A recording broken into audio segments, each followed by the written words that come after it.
क्या क्या हम बताए थे कल? टेम्परेचर,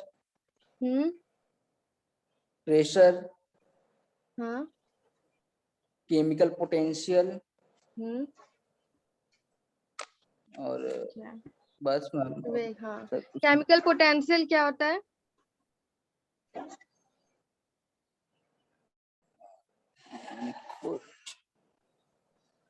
हम changing gives free energy of number of moles. और उसका यूनिट क्या होगा हमारे केमिकल पोटेंशियल का? जूल पर मोल।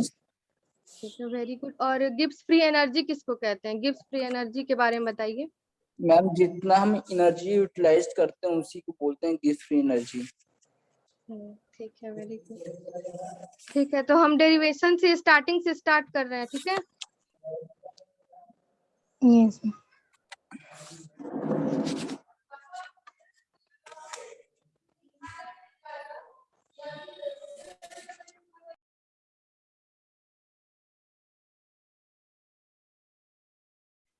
यहाँ पे एक बार आप लोग डेरिवेशन पहले देख लीजिए, तो हम व्हाइट बोर्ड पे अच्छे से एक्सप्लेन कर रहे हैं।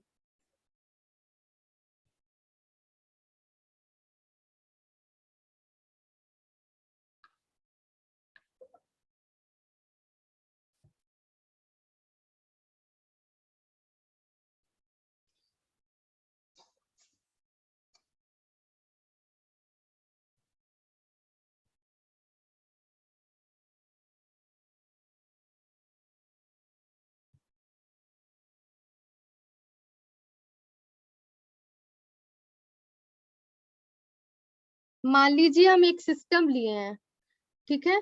उसमें जो हमारा फेज है अल्फा बीटा, इसी तरह करते करते हमारा पी फेज है, और जो हमारा कंपोनेंट है वो हमारा है C1 C2, इसी तरह करते करते हमारे C कंपोनेंट है, ठीक है? और ये जो भी कंपोनेंट है C1, ये अल्फा फेज में और बीटा फेज में, दोनों C1 में यहाँ पे जो है आपका इक्विलिब्रियम में कंपोनेंट।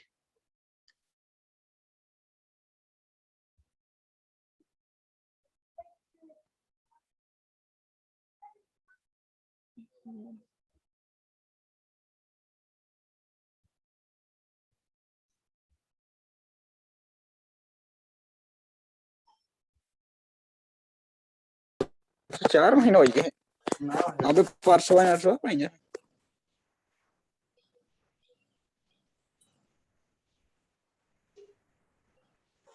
ठीक है, आपका अल्फा फेज है, बीटा फेज है, गामा फेज है, इधर और फेज है आपके, और ये टोटल आपके जो है पी फेज है। और जो हमारा कंपोनेंट है C1 है, C2 है, और इसी तरह करते करते हमारे C कंपोनेंट है। और जो C1 कंपोनेंट है वो बीटा फेज में C कंपोनेंट के साथ ही इक्विलिब्रियम में है। कंपोनेंट की डिफिनेशन बता, फेज की डिफिनेशन बता। और इसी तरह जो है हमारा C2 कंपोनेंट है, जो हमारा पूरे फेज में जो इक्विलिब्रियम में है। मैम अजीत कुमार मैम ये मैम कौन है मैम, इसको म्यूट करवा दीजिए।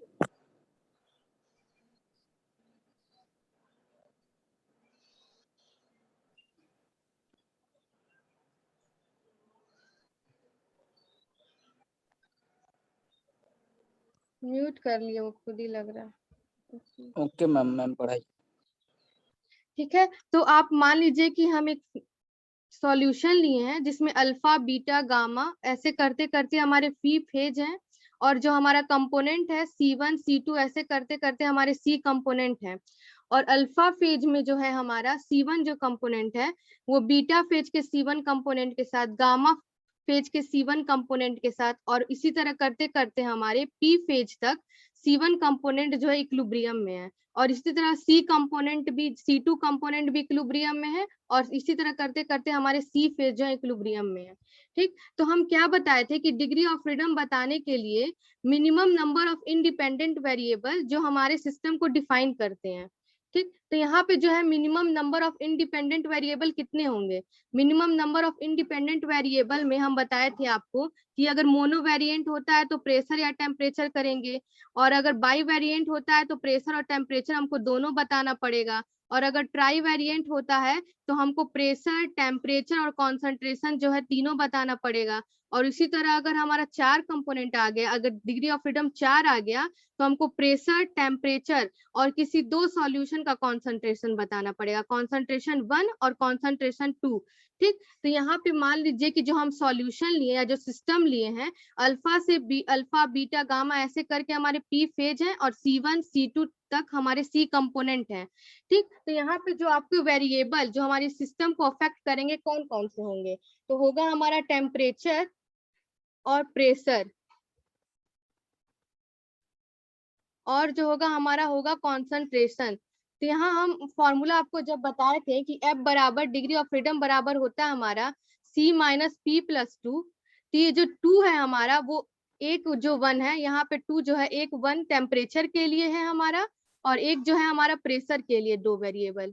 ठीक है, तो ये आपका टेम्परेचर प्रेशर के लिए है हमारा। तो यहाँ पे जो है minimum number of independent variable जो हमारे सिस्टम को बताएंगे वो कौन कौन से होंगे, एक जो होगा आपका होगा टेम्परेचर और प्रेशर और एक जो होगा हमारा होगा कॉन्सेंट्रेशन। ठीक है, तो यहाँ पे जो हमारा वेरिएबल है हम पहले ले लिए 2 टेम्परेचर और प्रेशर के लिए, और कॉन्सेंट्रेशन को हम डिफाइन करने के लिए कॉन्सेंट्रेशन को हम मोल फ्रैक्शन के टर्म में डिटरमाइन कर रहे हैं। ठीक, तो अब मान लीजिए कि हम पहले पेज का अगर मोल फ्रैक्शन लिखते हैं तो हमारा हो गया X1 अल्फा, पहले फेज के लिए कंपोनेंट 1 के लिए मोल फ्रैक्शन, प्लस पहले फेज के लिए कंपोनेंट 2 के लिए मोल फ्रैक्शन, प्लस आपका पहले फेज के लिए कंपोनेंट 3 के लिए मोल फ्रैक्शन। ठीक है, इसी तरह करते करते हमारा मोल फ्रैक्शन जो होगा पी फेज तक के लिए।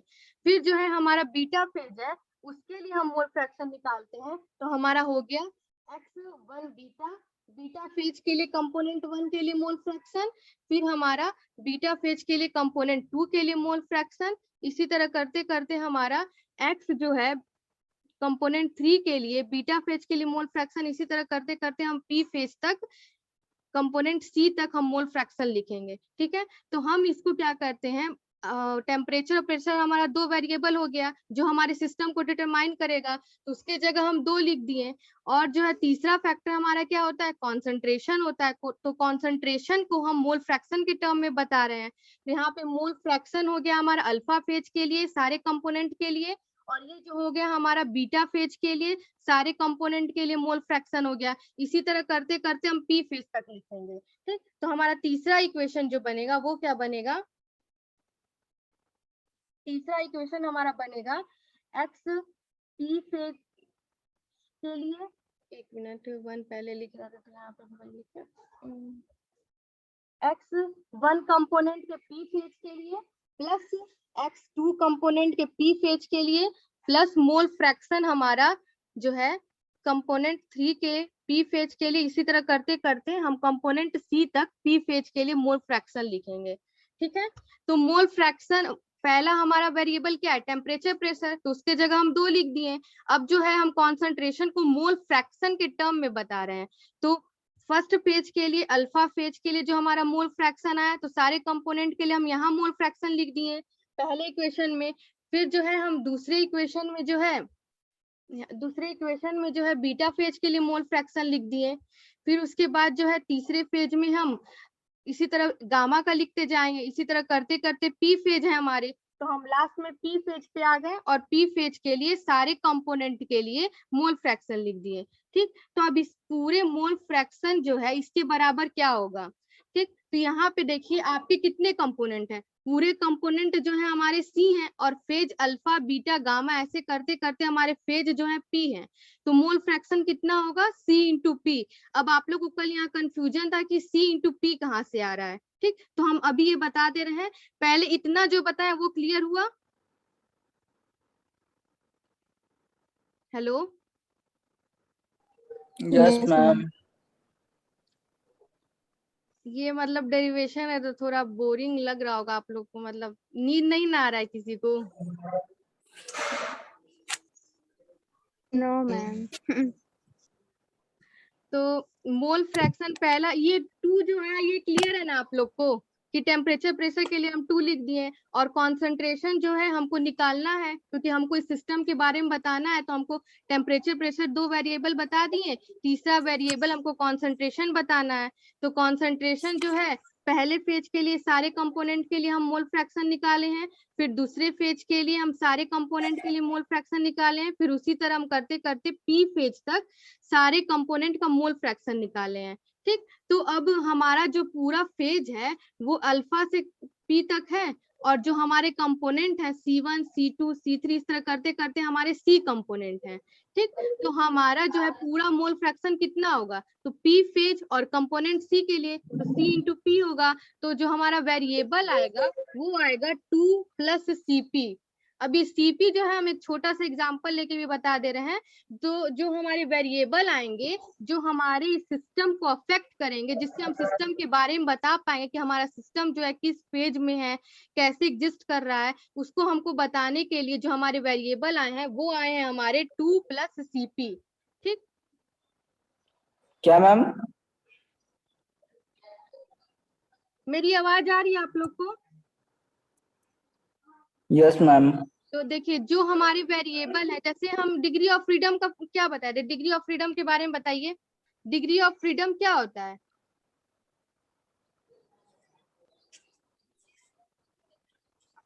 हेलो। हाँ, याद कीजिए डिग्री ऑफ फ्रीडम के बारे में हम क्या बताए थे।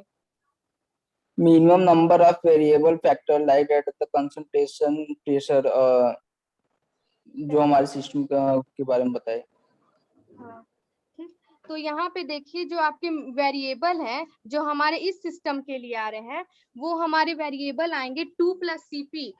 2 जो है टेम्परेचर प्रेशर के लिए, और CP जो है हमारे पूरे सिस्टम का कॉन्सेंट्रेशन जो हम बता रहे हैं वो मोल फ्रैक्शन के टर्म में बता रहे हैं, तो कॉन्सेंट्रेशन के लिए। तो यहाँ पे हमारे C कंपोनेंट है। ठीक, C कंपोनेंट है C1 C2 करके, और जो हमारे फेज है अल्फा बीटा गामा करते हुए P फेज है। तो हमारे जो आएंगे वेरिएबल कॉन्सेंट्रेशन के लिए वो आएगा CP।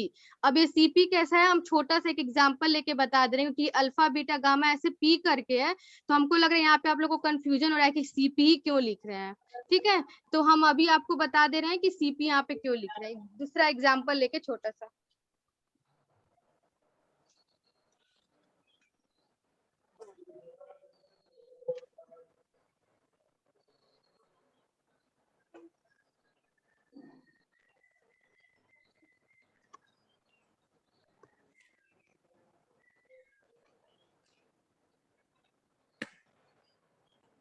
ये X1 X2 अल्फा एक अगर रफ कॉपी लिए हैं तो ये आप लोग नोट कर लीजिए एक जगह।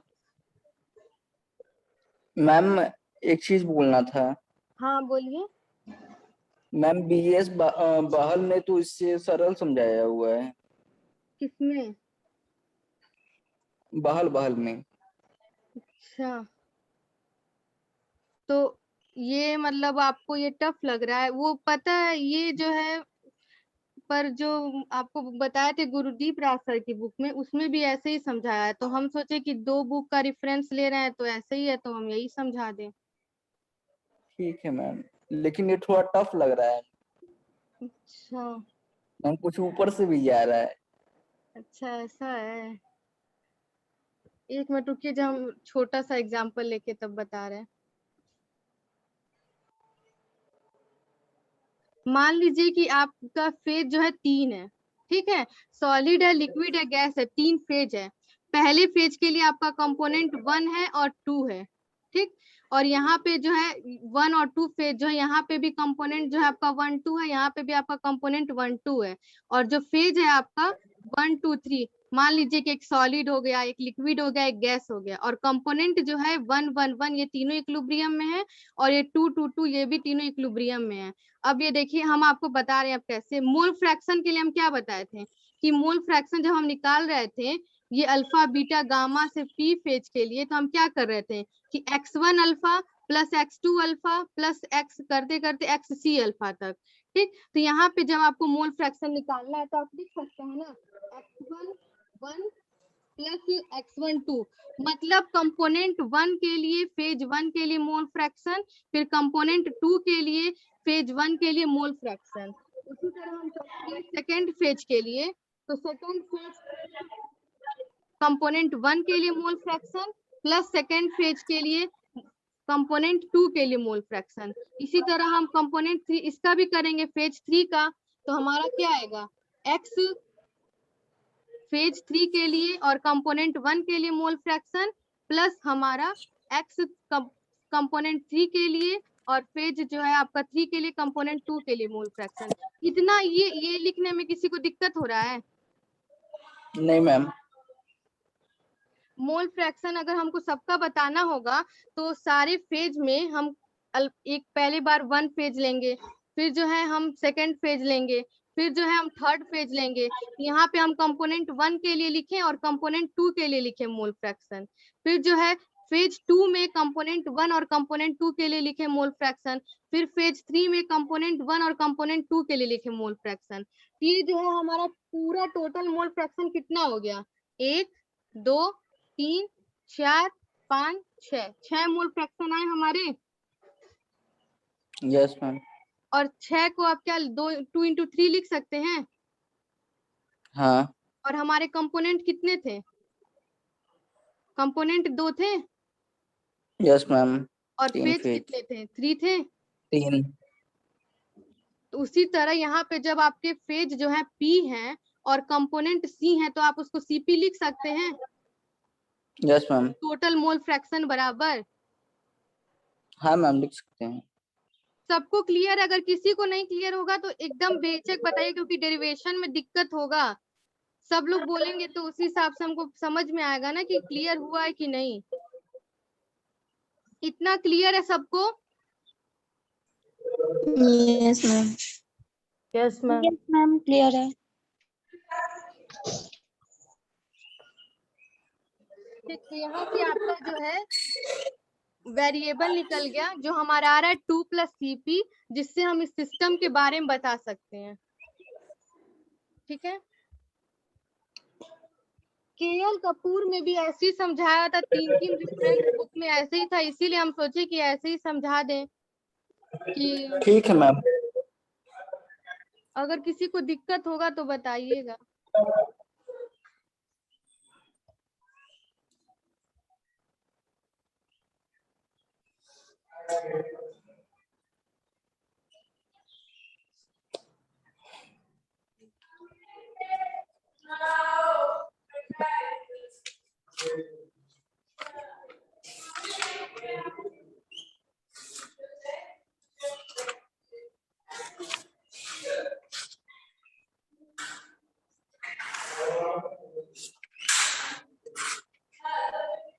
अब देखिए तो कुछ हमारे जो हम करेंगे तो यहाँ पे हमारे रिस्ट्रिक्शन क्या क्या है। ठीक, तो अभी हम मोल फ्रैक्शन जब निकाले थे तो निकाले थे x1 alpha plus x2 alpha plus x3 alpha. इसी तरह करते करते हम p फेज के लिए निकाले थे। इसी तरह करते करते जब हम अल्फा फेज तक के लिए निकालेंगे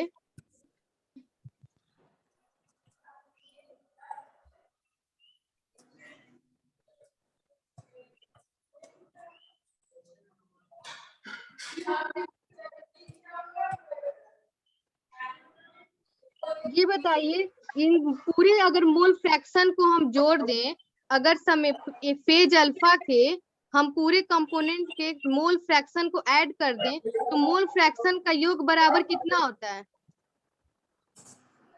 1 होता है। तो यहाँ पे जो है Yes, अगर हम ma'am. अल्फा फेज के लिए सारे कंपोनेंट के लिए मोल फ्रैक्शन का जब ऐड करेंगे x1 alpha plus x2 alpha, इसी तरह x3 अल्फा करते करते अगर हम कंपोनेंट C तक ऐड करते जाएंगे मोल फ्रैक्शन को, तो हमारा जो ये फेज है मोल फ्रैक्शन का योग आएगा 1। ठीक, और यहाँ पे अगर P अल्फा तक इसी तरह करते करते जाएंगे तो हमारे मोल फ्रैक्शन का टोटल आएगा 1। ठीक,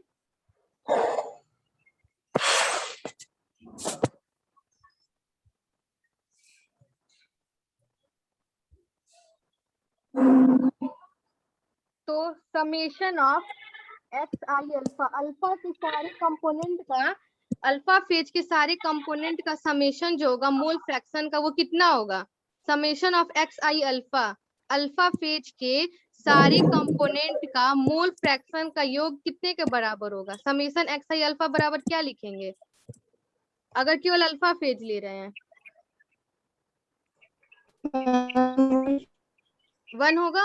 1 होगा। ठीक, इसी तरह हम summation of Yes, ma'am. X I beta phase के लिए करते जाएंगे तो यहाँ पे भी मोल फ्रैक्शन का जो योग है वो 1 होगा।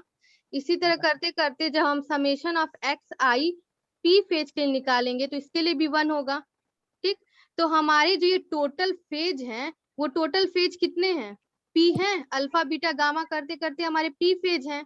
ठीक, तो पी फेज तक हमारे मोल फ्रैक्शन का योग summation of x I P phase तक हमारा कितना आएगा? अगर एक अल्फा मोल फ्रैक्शन का योग 1 आ रहा है, बीटा मोल फ्रैक्शन का योग 1 आ रहा है, गामा का 1 हो रहा है, तो डॉट डॉट इसी तरह पी फेज तक है तो हमारा मोल फ्रैक्शन कितना होगा? 1 into हाँ।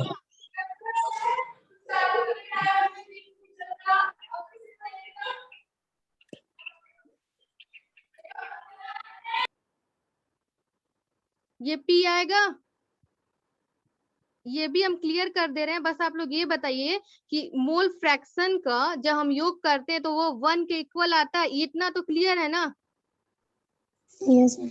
ठीक, तो ये हमको लग रहा है ये डेरिवेशन बस हो जाए फिर हम डेरिवेशन ना हम ये इसलिए आप लोग को पढ़ाएं क्योंकि सबके पास मैक्सिमम पठानिया ही है ही, तो हम सोचे उसी से रेफरेंस लेके पढ़ा दें कि अगर आप लोग बुक में भी देखें तो दिक्कत ना हो। देखिए अब फिर से मान लीजिए हम यही सिस्टम लेते हैं जिसमें हमारा फेज 1 2 3 एक सॉलिड लिक्विड गैस 3 फेज है हमारे और 1 2 2 कंपोनेंट है जो फेज 2 के साथ भी इक्विलिब्रियम में और फेज 3 के साथ भी इक्विलिब्रियम में है। ठीक है, तो जब हम इसका निकालेंगे समेशन तो यहाँ पे हम क्या बताए थे कि x1 1 अल्फा 1 कंपोनेंट के लिए 1 फेज के लिए हमारा मोल फ्रैक्शन, फिर जो है कंपोनेंट 2 के लिए फेज 1 के लिए मोल फ्रैक्शन तो x1 2 इसी तरह हम निकाले थे सब। ठीक है, हम एक बार और कर दे रहे हैं।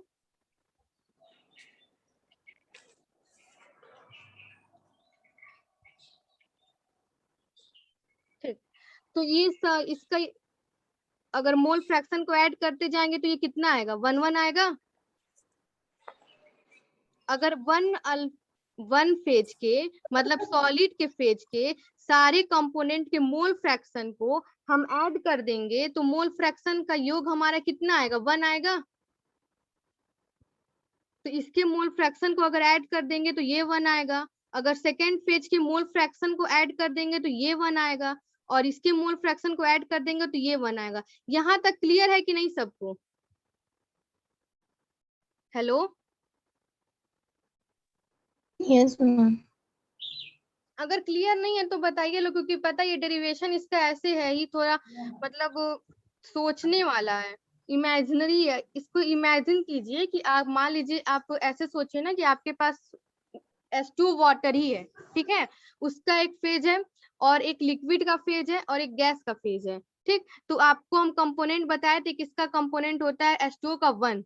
ठीक, तो आप मान लीजिए कि उसका अगर आपको बताना रहेगा तो हम बताए थे अगर डिग्री ऑफ फ्रीडम 2 आता है तो हम प्रेशर और टेम्परेचर बताते हैं। ठीक, उसी तरह यहाँ पे आपको minimum number of independent variable बताने हैं तो आपको क्या क्या बताना पड़ेगा? 2 + CP टेम्परेचर प्लस टेम्परेचर और यहाँ पे कॉन्सेंट्रेशन।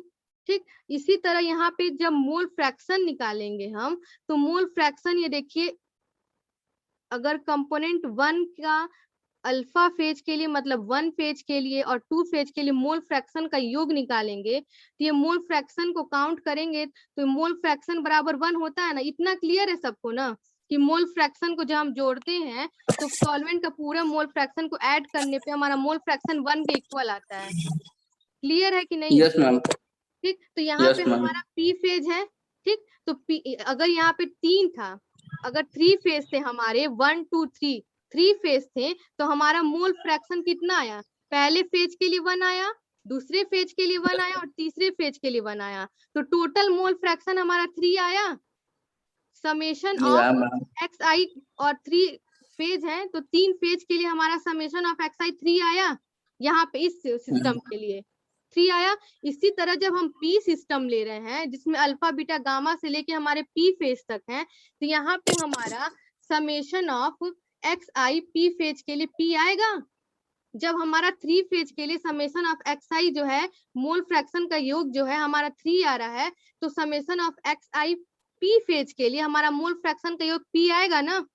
अगर 1 यस 1 मैम। करते करते p फेज के लिए करते गए तो हमारा पहला रिस्ट्रिक्शन क्या होता है, मोल फ्रैक्शन। ठीक, तो मोल फ्रैक्शन बराबर हमारा क्या लिख सकते हैं यहाँ पे रिस्ट्रिक्शन के लिए p।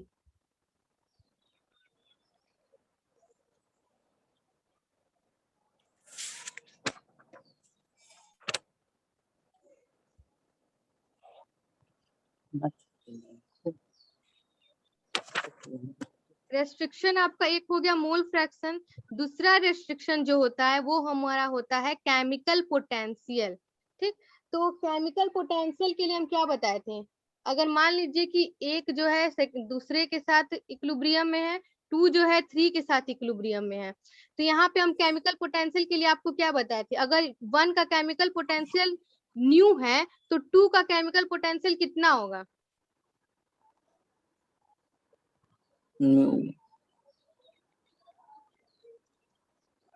मैम बराबर होंगे ना। हाँ, वेरी गुड, आपको याद है। केमिकल पोटेंशियल जो होता है हमारे सारे फेज के लिए हम बताए थे कि टेम्परेचर और प्रेशर सेम होने चाहिए, और जो हमारा केमिकल पोटेंशियल है कितने भी हम डिफरेंट फेज ले लें, हमारा केमिकल पोटेंशियल डिफरेंट फेज के लिए भी हमेशा इक्वल होना चाहिए।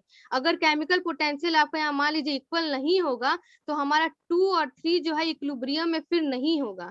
फेज इक्विलिब्रियम के लिए कंडीशन सेटिस्फाई करना ही चाहिए कि जो हमारा केमिकल पोटेंशियल है वो हमेशा जो होता है डिफरेंट फेज अगर इक्विलिब्रियम में है तो केमिकल पोटेंशियल हमारा इक्वल होना चाहिए। ये एक जगह नोट कर लीजिएगा।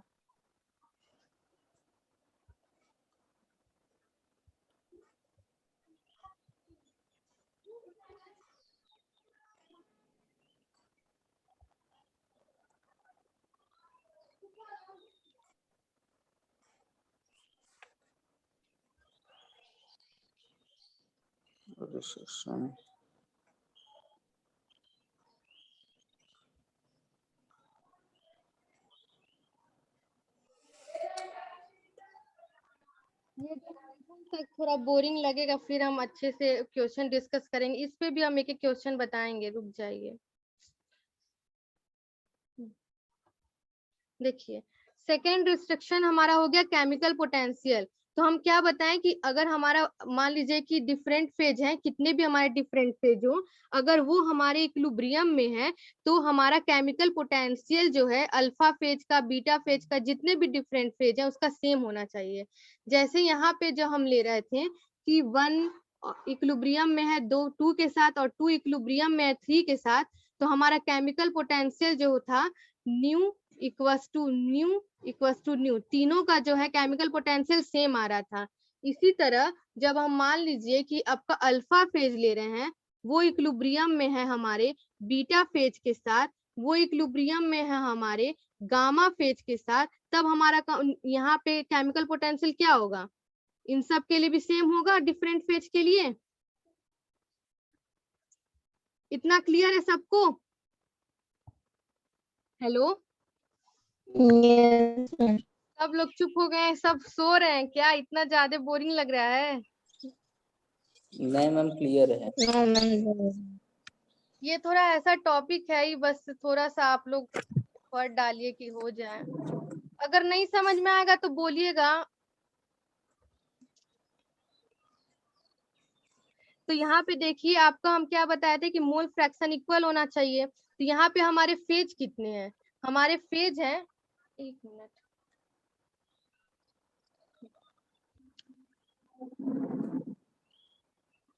हमारा फेज है अल्फा बीटा गामा, इसी तरह करते करते हमारे पी फेज हैं। ठीक, अगर मान लीजिए कि 1 और 2 और 3 ये इक्विलिब्रियम स्टेप में है, तो यहाँ पे हमारा जो है इक्विलिब्रियम स्टेप कितना आ रहा है, अगर हमारे 3 फेज हैं 1 2 3, मान लीजिए सॉलिड लिक्विड गैस अगर हमारे 3 फेज हैं तो हमारे इक्विलिब्रियम स्टेप 2 आ रहा है, एक 1 और 2 के लिए और एक 2 और 3 के लिए, यस 2 मैम। इक्विलिब्रियम स्टेप आ रहा है। इसी तरह अगर मेरा अल्फा बीटा गामा करते करते पी फेज होगा, तो देखिए अगर 3 फेज है हमारे तो हमारा कितना आ रहा है केमिकल इक्विलिब्रियम स्टेप, 3 - 1 2 आ रहा है। Yes P ma'am. minus. Yes. हाँ, क्योंकि अगर देखिए C1 जो है यहाँ पे C1 के साथ इक्विलिब्रियम में है, फिर C1 जो है, मान लीजिए यहाँ पे हम C1 तो C1 जो है यहाँ चार पे मैम C1 ही, मैम यहाँ पे P-1 हो जाएगा। हाँ क्योंकि ठीक है, हाँ वेरी गुड। तो यहाँ पे देखिए C1 जो है C1 के साथ इक्विलिब्रियम में है, तो यहाँ पे मान के चलिए कि यहाँ पे 4 C1 है कंपोनेंट जो इक्विलिब्रियम में है। तो अगर 4 C1 जो आपके इक्विलिब्रियम है, तो आपका इक्विलिब्रियम स्टेप यहाँ कितना बन रहा है बताइए। यहाँ पे इस फिगर में अगर 4 कंपोनेंट हमारे इक्विलिब्रियम में है, तो हमारा इक्विलिब्रियम स्टेप कितना बन रहा है? 3 बन रहा है। तो 4 - 1 हुआ, ठीक। 4 - 1 रिलेशन बन रहे हैं हमारे C1 कंपोनेंट के बीच में। अगर 4 C1 कंपोनेंट हम लिए हैं 4 फेज में, तो हमारे 3 रिलेशन बन रहे हैं, 3 इक्विलिब्रियम स्टेप बन रहे हैं। उसी तरह केमिकल पोटेंशियल हमारा, मान लीजिए केमिकल पोटेंशियल हमारा क्या है, एक मिनट इरेज कर देता हूँ।